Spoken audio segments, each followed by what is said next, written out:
Your brain doesn't decline after 60, it goes quiet. And almost nobody can tell the difference until it's too late. Nobody warns you about that part. We've been told the story so many times we stopped questioning it. You get older, you get slower, you forget names, you lose the thread of a conversation halfway through, and that's just how it goes. Except in a small coastal town in Japan, there's a park that fills up every morning before 6 with people in their 60s, 70s, even 80s.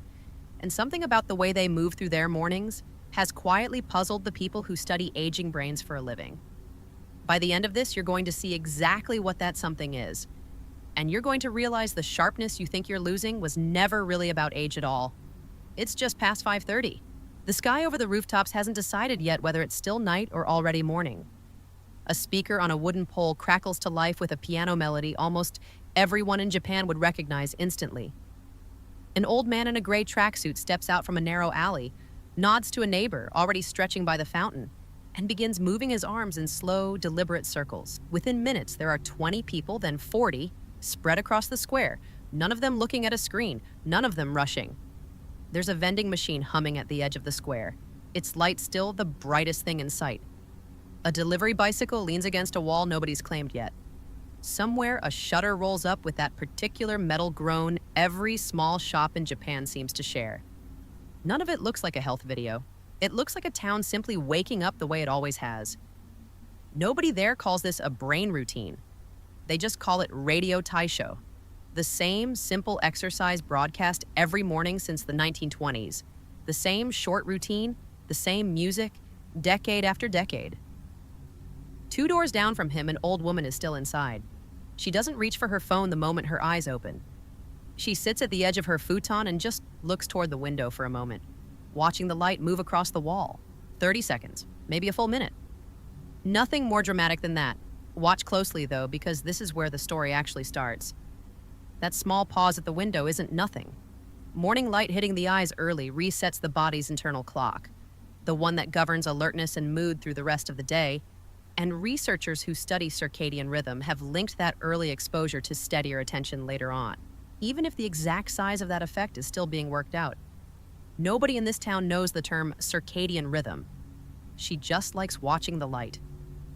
She gets up, and by the time she's dressed, the old man from 2 doors down is already 3 streets into his walk. Not fast. Not exercise in the way we usually picture it. He passes a shop with a crooked sign that's been crooked for 11 years, and every single morning he notices it's still crooked. He passes a cat that sleeps on the same wall, and every morning he half expects it not to be there, and every morning it is. Last spring, for 4 mornings in a row, it wasn't. He mentioned it, in passing, to the shop owner with the crooked sign. On the 5th morning it was back, thinner, favoring one leg slightly. He noticed that too. Nobody asked him to notice any of this. There's no app tracking it, no journal recording it. It's just a man whose mind still checks in on a stray cat every day of his life. And that habit, small as it looks, is doing something a memory app never will. That's the part almost nobody would think to film. A man noticing the same 3 things on the same street for the same 50 years. And that noticing, it turns out, might be doing more than the walk itself. There's a name for what happens to a mind that stops noticing its surroundings. Habituation. The brain quietly stops registering things it has seen too many times, and once that starts happening to the small details of a street, it doesn't stay contained to the street. It starts happening to conversations, to faces, to the difference between yesterday and today. Ask someone what they had for lunch 3 days ago, and watch how many of them genuinely can't say. That's not a memory problem. That's a brain that was on autopilot for lunch. You've probably felt it yourself. Driving a familiar route home with no memory of the drive itself. Scrolling a feed for 20 minutes and recalling nothing from it. That's not your brain failing. That's a brain that was never asked to pay attention in the first place. Cut to almost any other morning, anywhere else. An alarm that's actually a phone. A screen lighting up a dark room before the eyes have even adjusted. Coffee made one-handed while the other hand scrolls. A shower taken while mentally drafting the first message of the day. A door closing behind someone who couldn't tell you a single detail about the walk to the car. Nothing dramatic happens in that version either. That's exactly the problem. It never announces itself as a loss. It just quietly never happens. Which is exactly why what happens next in this town matters more than it looks. After the walk, in some of these homes, there's a kettle, and the water inside it is about to be treated with more care than most people give to anything before 9 in the morning. Poured slowly, whisked by hand with a bamboo tool, in a motion that has to be learned before it looks effortless. Rush it, and the tea shows it immediately, a flatter foam, a duller taste. So nobody rushes it. The old woman's granddaughter visited once and tried to hurry the process along, whisking too fast, checking her phone between strokes. The tea came out thin and bitter, and her grandmother didn't correct her out loud. She just made a second bowl herself, slowly, and set it down next to the first one without a word. The granddaughter tasted both. She understood the lesson faster than any explanation could have given it to her. For those few minutes, there's no room in the mind for anything else. Not the news, not the schedule, just water, temperature, and a small wooden whisk. Psychologists have a word for that kind of full, undivided absorption in one task: flow. And there's early evidence that time spent in it may help protect the kind of focus that tends to fray with age, though nobody making tea in this town has ever heard that word either. Here's where the story bends somewhere you probably didn't expect. Because none of this really is about Japan. It's about 4 ordinary things modern mornings have quietly stripped out of almost everyone's day. Real light before a screen. Unhurried attention to small details. One task done slowly, by hand. And a few minutes, near another human being who isn't behind a screen either. Back at the square, the piano melody is still playing. And this is the part that's easy to miss if you only watch the arm movements. 40 people are moving in rhythm together, nodding at each other, exchanging 2 or 3 words before splitting off toward their separate days. An old man asks another whether his knee is still bothering him. The answer is short, a little worse than last week, and nobody makes a scene about it. But somebody heard it, and tomorrow somebody will ask again. Isolation has been linked in a growing body of research to faster cognitive decline in older adults, in some studies more strongly than diet, and the antidote here isn't therapy or a scheduled visit.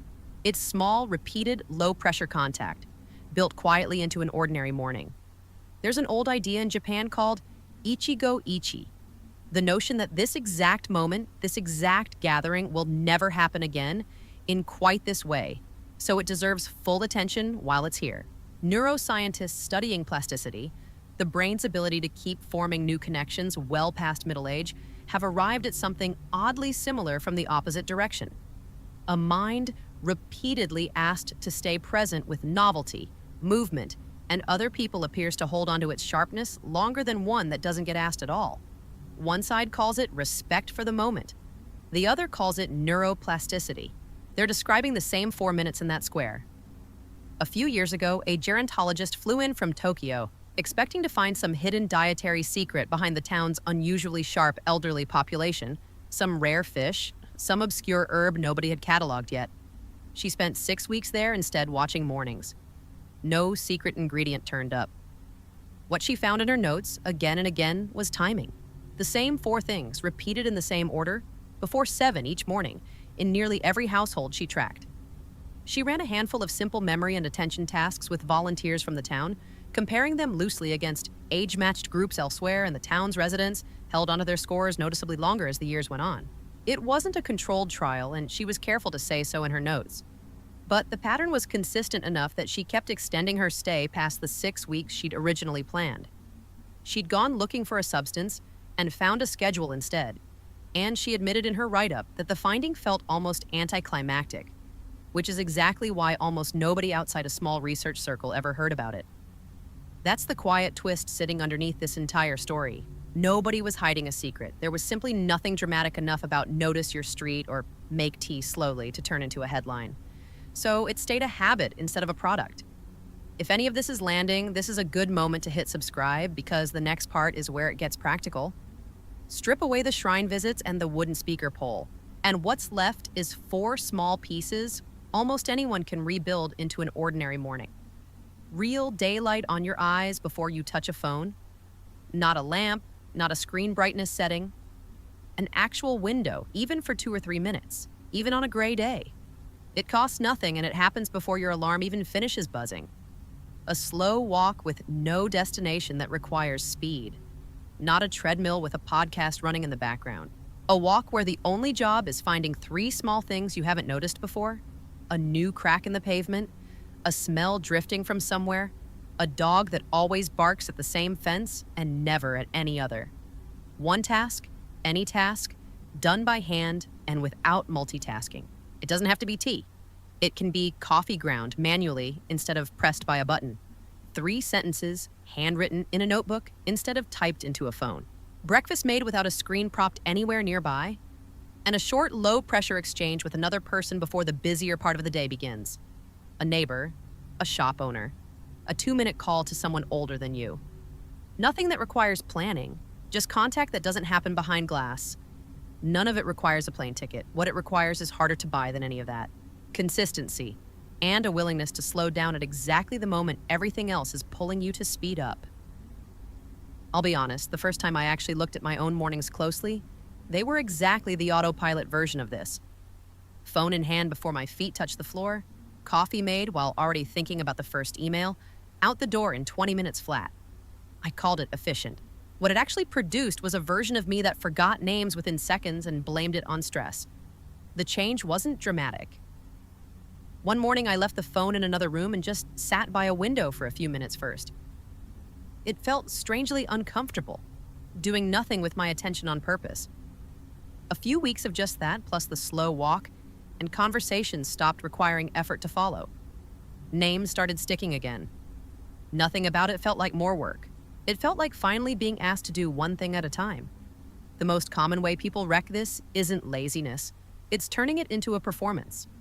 Someone hears about this and buys a fancy notebook, sets an alarm 40 minutes earlier, plans an elaborate 6-step ritual with a candle and a playlist, and quits within 8 days because the whole thing became another task to manage rather than a moment to slow into.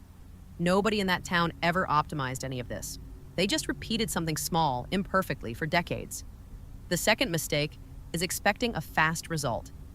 Neuroplasticity moves like sediment settling in a riverbed, invisible day to day, undeniable after a few months.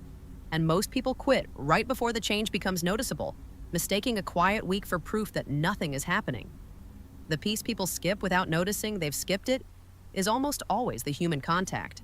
It feels like the least essential piece, easiest to drop on a busy morning, and it's usually the one doing more of the work than anyone expects. Picture a morning built around all of this, not performed, just lived. A window instead of a screen, whatever the sky happens to be doing that day.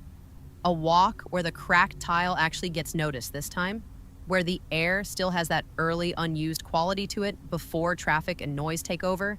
A few minutes of full attention given to something small and physical, water heating, a pen moving across paper, hands doing one simple thing without a screen anywhere near them. A brief, unremarkable exchange with another person. Nothing more than a name and a nod, but real. By the time the actual demands of the day show up, the messages, the obligations, the noise, something in you is already steadier than it would have been running on autopilot. Sharper at holding a thought. More likely to actually remember the conversation you just had instead of reconstructing it later from fragments. Wondering what was even said. Go back to that man in the gray tracksuit, still moving his arms in slow circles in a square that hasn't fully caught the light yet. He was never trying to reverse aging. He's just lived this way, attentively, unhurried, near people he sees every day for 50 years straight. And the sharpness is simply what that produces. That's what makes the opening line different now than it did a few minutes ago. The brain doesn't go quiet because of age. It goes quiet the moment it stops being asked to notice anything, the street it stops seeing, the person it stops greeting, the small task it stops doing by hand. And the instant you start asking it to notice again, even in the smallest way, something in it wakes back up. If this changed how you think about your own mornings, hit subscribe and tell me in the comments which of these 4 you're trying first. I read every one. And if you're curious what the same idea looks like applied to sleep instead of mornings, the small habits that quietly protect memory while you're unconscious for 8 hours a night, that's exactly what's coming next. You're going to want that one.